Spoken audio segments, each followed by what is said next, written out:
Come back to our conversation with State Treasurer Deborah Goldberg, and of course, she oversees the state lottery, which is a key source. I believe it still generates over $1 billion in local aid to cities and towns. That's important money. You've been pushing for the legislature to clear the way for you to go online with lottery sales. The State Packy Association doesn't like it. Why do we need it? Well, first of all, now that sports betting is here online, and we have daily fantasy sports and the like online, and we have casino gambling where they also have inside their four walls online opportunities through sports betting.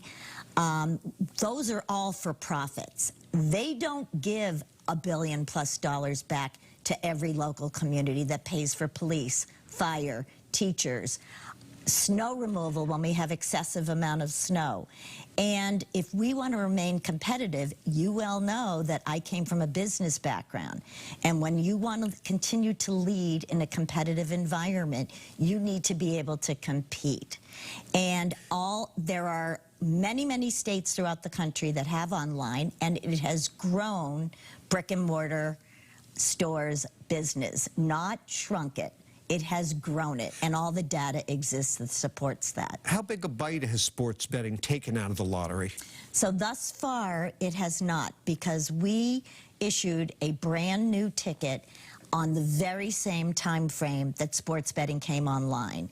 And we have a loyal customer who's very, very interested in new tickets for the lottery. However, that is not something I can do on an ongoing basis. And particularly if you look at the lottery, as of next week, it will be a $6 billion operation.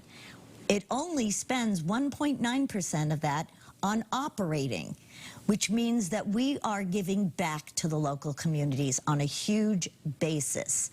And yet, we only have a $4 million ad budget. People like the sports betting people, when I was seeing they were coming in, you couldn't watch a television, listen to a radio without hearing them giving free play right, to pull you in.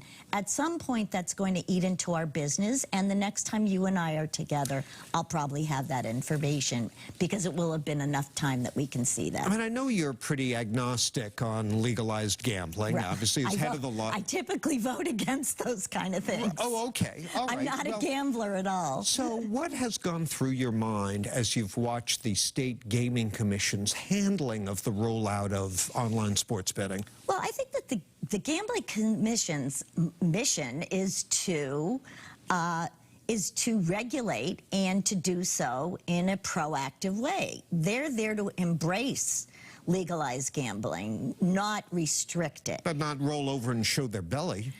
Well, I think that there were a lot of things that they really didn't understand about it, and they are jumping onto that. I've seen them, you know, go, oh my goodness, and jump onto that.